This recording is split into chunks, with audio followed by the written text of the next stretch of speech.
सुंदर से गांव में एक आम आदमी था जिसका नाम रमेश था। उसके एक मोटरसाइकिल रिपेयर की दुकान थी, लेकिन उसकी किस्मत उसका साथ नहीं देती थी। उसके साथ बिताए दिन भर के कठिनाइयों के बावजूद रमेश हमेशा मुस्कुराता रहता था।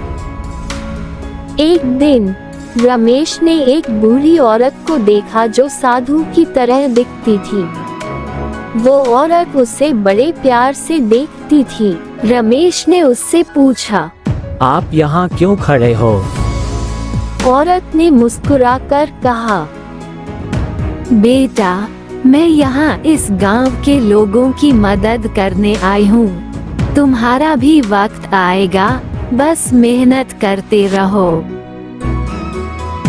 रमेश ने उस बूढ़ी औरत की बातों को याद रखा और अपनी मेहनत में और भी लगन देने लगा।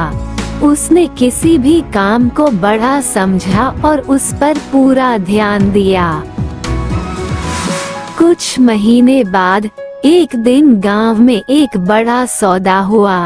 रमेश की ईमानदारी और मेहनत की वजह से उसे एक अच्छा मौका मिला। उसने अपने काम में पूरी लगन दिखाई और उसका सौदा बड़ा हिट हुआ। उस दिन के बाद रमेश का जीवन बदल गया।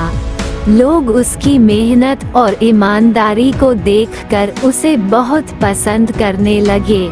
उसके साथ काम करना किसी के लिए भी एक अनुभव बन गया।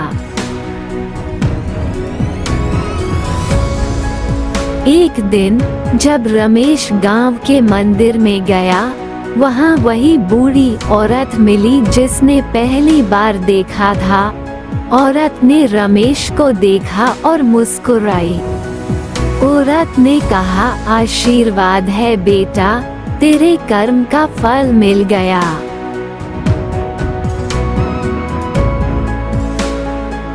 रमेश ने समझा कि उसके साथ बीती बातचीत का फल मिल गया है।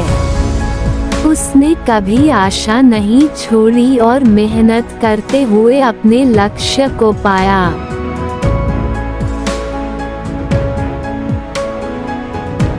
इस कहानी से हमें ये सीख मिलती है कि मेहनत, ईमानदारी और उत्साह के साथ काम करने पर हमारे कर्म का फल हमेशा हमारे साथ होता है।